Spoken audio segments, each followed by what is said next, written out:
Yan, paunahin niyo muna yan sila bago kami susunod.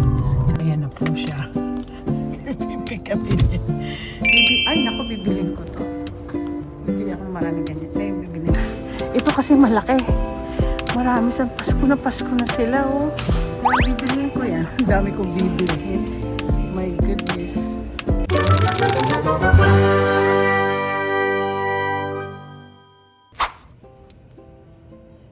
Good morning! It's Friday and it's my me time. But me time,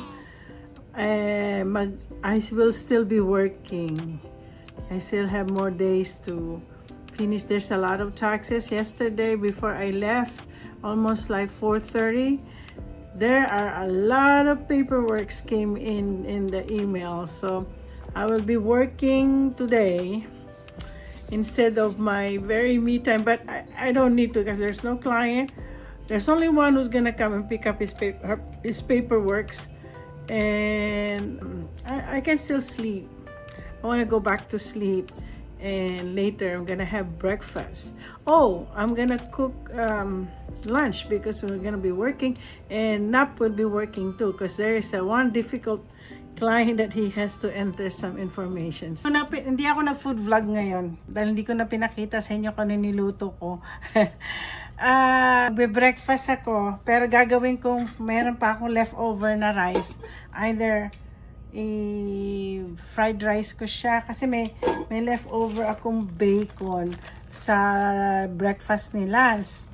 So, gagawin ko, pagsamahin ko na Tapos, doon sa garden ko, may mga maliliit akong talong. So, gumawa ako. Maliliit lang po to. Yung mga cute. Yan ang magiging breakfast ko ngayon.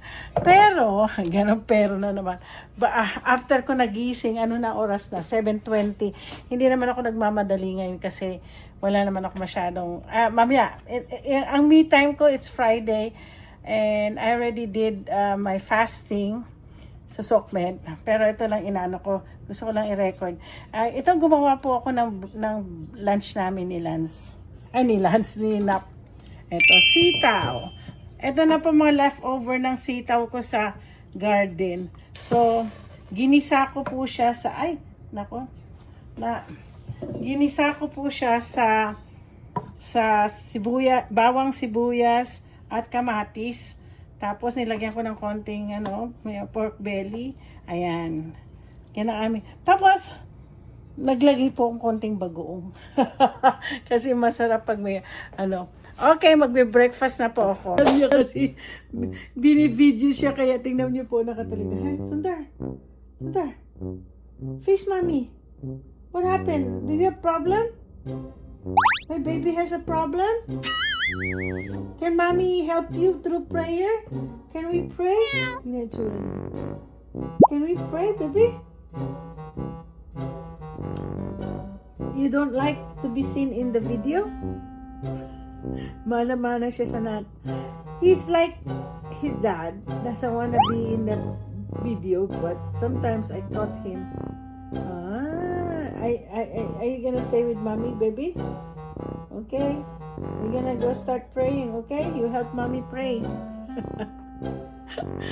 Sige na po, magkikita po tayo. Makikita niyo po ang aking ngayon, me time ko Friday. So, okay guys. Andito na ako sa office. Kaso, ayan na, nasa opisina po ako. Kaya lang tumawag si Habi at ako'y pupunta. Balik ako sa bahay. Naiwan daw niya yung certificates niya.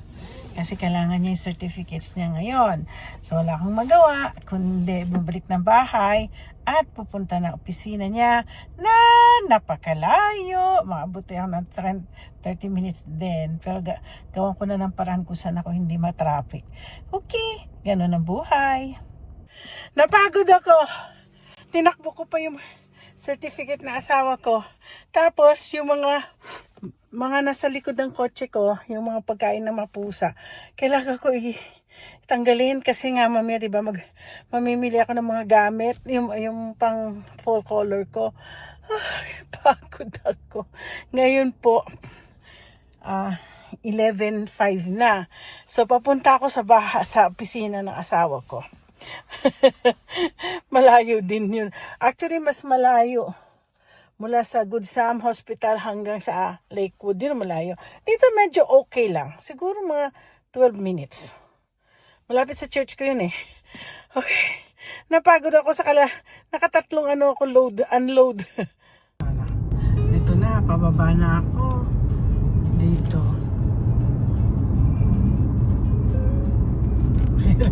Ito po. Ito papunta sa trabaho ng asawa ko. Tingnan niyo mga part. Itong gusto ko pakita sa inyo. Yan meron silang maliit na creek. Dream ko talaga magkaroon ng bahay na ganyan.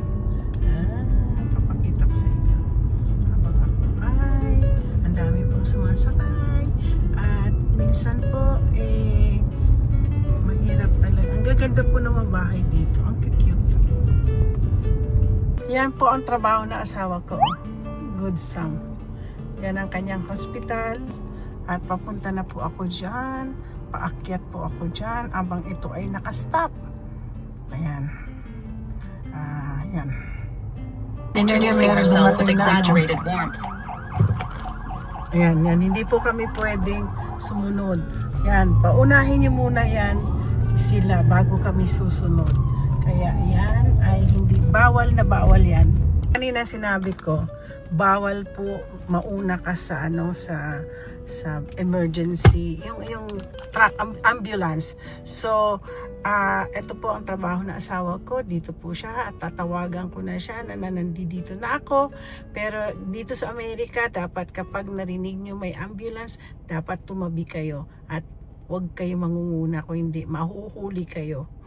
Yan, lalabas na si Tinawagan ko na po siya, sabi ko nasa labas ako. At hindi natin siya, lalabas po siya. Tinuruan niya ako pinapunta niya ako dito. Ayan na po siya. Pick upin niya.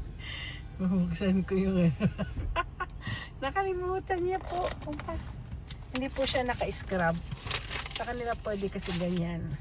Dapat, hindi siya nakita. Here honey! Right here. I'm videoing you. You made me come over here. Bye, sweetie. Bye. Make it 5 again. Okay? Bye-bye. Love you. Aww. Narinig kaya niya sinabi ko, love you. Kayo, pag asawa niyo, sabihan niyo ng love you. Parang ang ng aking ng mukha ko. So ngayon guys, may plano akong pumunta ng di pa punta ako ng Hobby Lobby. So pupunta akong Hobby Lobby dito sa dito na sa Puyallup, mas maganda dito O sige, abangan nyo. Guys, nandito na po ako sa Hobby Lobby ng Puyallup. So pag nakita nyo, papakita ko sa inyo Hobby Lobby. So ito po yung Hobby Lobby ng Puyallup. So different sa So different sa may Lakewood. Madalas po ako sa Lakewood. Pero nung first time I went here, I was so amazed. It's more beautiful and it's more bigger. So I'll show, alay ko, yung aking paa. So guys, papasok na tayo dito at makikita nyo ang ganda ng lugar na to. Cha-cha-chan! Diba mas maganda? Naku, ang dami kong bibilhin. Oh my gosh! Ang papakyawin ko to. Pakikita ko sa inyo lahat. Tingnan nyo ang ganda, Ganda. Very American, diba? Yan. Paano yan? Yan. Ay, ganda niyan sa aking Ako tayo. Ito kaya. Ang ganda ng upuan, lalagay ko yan. Kakatuwa naman. Yan. Tingnan niyo po, may mga puno. Yan, papakita ko sa inyo. Bago ako mag-shopping. So makikita nyo, bibilin ko to. Bibili akong maraming ganyan. May bibilin akong ganyan. Tapos, yan.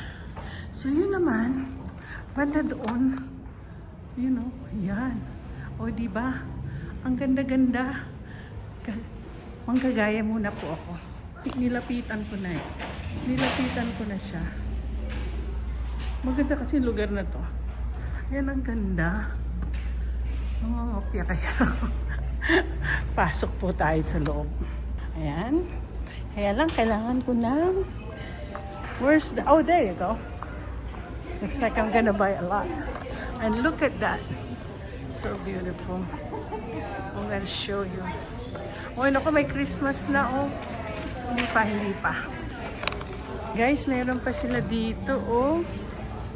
Sa tingin ko, bilhin ko muna to. Magbabalikan ako. Dami kong bibilhin. Oh my gosh. May Pasko na. But right now, I'm concentrating. Ito kaya bilhin ko. Pwede kaya kunin na to? Ito to.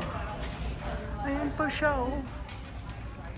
Kaya bibilhin ko yan. Ang dami kong bibilhin. My goodness. Another. Oh my. And look at that. Oh, these are all for the fall. And look guys, it's 40% off. So titingin tayo. Definitely bibili ako ng marami dyan. Pero ngayon, meron pa po. Ay, gusto ko sana doon sa isa eh. May mga pumpkin pa po sila rito.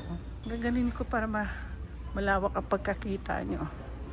Yeah. Hindi ho ba nakakaloka? Nakakaloka siya. Oh, look at that. I'm gonna go buy some of that. Para sa loob ng bahay ko. Yan. Tingnan nyo, oh, Pasko na. Ibang-iba po kasi doon sa Lakewood. Ito kasi malaki. Marami sa Pasko na sila, oh. Ay, ito lalo na to. Pasko na. Look at that. The Christmas tree. Ang ganda. Ang laki ng kanilang Christmas tree. Pero ngayon, dito po ako bibili. Ito po. Okay guys, hindi ko mapakita sa inyo kung ano bibilin ko kasi. Basta pinakita ko na sa inyo ano ang mga bibilin ko. Definitely, bibilin ko to. Mga ito. Okay. Magano na ako. Mamaya na ako magano. Kasi baka magdalawang beses po akong balik dito eh. Okay guys.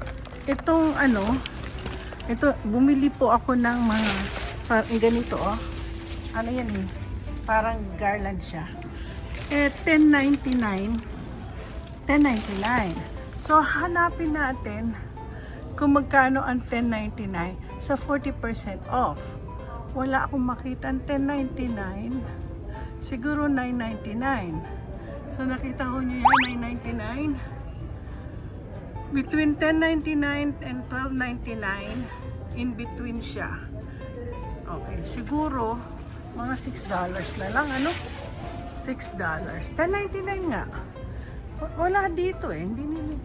Kasi ito 40% off siya yun. 40% off. Binili po akong malaki na wreath. To. Ang isang wreath is magkano? Uy! $99.9. Walang hiya. $100 pala to. Ibalik ko na po. Masyado ko siyang mahal. Ayoko. Ibabalik ko. Malaki pala siya. Pero magkano ang 9? Pag sinabing $99.99. So dito tayo. $99.99. Ito. So $60 na lang siya. $60. Pero mahal. Alam niyo sa totoo lang, ako practical na rin ang gusto kong bilhin. So anyway, now I'm beginning to be so I'm looking on prices now. Oh my goodness. Oh, I'll just buy the small one. Good. And I have to buy one for my office. So this is gonna be maybe just good enough. My office is tutoring, so I don't. Guys, ito po ang aking napamili. Hindi lang yan. Meron pa dito. Ngayon ay babalikan ko ay yung mga ganyang kalaki. Yung mga ganyan yung nakaupo. Yan ang isa sa mga gusto kong bilhin. Yan. Ganda. Balikan ko kaya or sa Puyallup na sa Lakewood na ako bibili mamaya. So guys, ito ang mga napamili ko. Meron silang magandang alam mo sa totoo lang, order ako ng kanilang bags. Bumili po ako nito. At sa likod ay mga bali tatlong bags po ang napamili ko. Gusto ko pa sana mamili, hindi na. Ang nangyari po, nasaan na yung receipt? So all in all, ang aking tawag nito, binayaran ko is $304.86. Sabi sa akin, naka-ano daw ako ng 181. Hinahanap ko na sa yung 181. sa 40% off. Alin ang pinakamahal? May $59.31 ako nabili. Ayan, 59. And the rest, may 149, 150. Anyway, all in all, itong nabili ko is $304.86. Okay guys, ako babalik na kasi it's already 12:30. Umalis ako ng bahay 11 o'clock, dumating ako sa opisina, sa trabaho ng asawa ko mga after 15 or 20 minutes. So that was almost like 11:20. So nagpunta ako dito 11:30.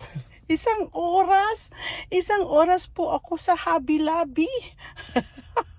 So, marami pa sana ako bibilin yung mga tao. Iisipin ko po na kung anong decoration ko kasi minsan hindi nagbabago isip ko kung anong decoration ko. May gagawin po ako. Okay, nasa opisina na ako. Pagod na ako. Hirap pala. Ilang oras din ako. Parang 2.5 hours. Pa rin drive ko. So anyway, mag-stop na ako. Magtatrabaho na ako. Hindi ko alam kung anong ganap ko mamaya. Parang kanina gusto kong bumaba dun sa isang garden. Ang ganda-ganda. Sabi ko balikan ko. Sana hindi pa sila mag-end. So hopefully, subukan ko bukas kung magandang araw, magandang sun, pupuntahan ko. So anyway, don't forget to like and subscribe. And I hope nag-enjoy kayo sa aking journey sa Hobby Lobby sa may bandang Puyalop. Ito po yung isang Hobby Lobby na hindi yung dati kong pinakita sa inyo. Ito ay bago. Sa Hobby Lobby sa Puyalop. Parang isang city pa. Okay? Malapit sa trabaho ng asawa ko. Okay, bye-bye. Salamat.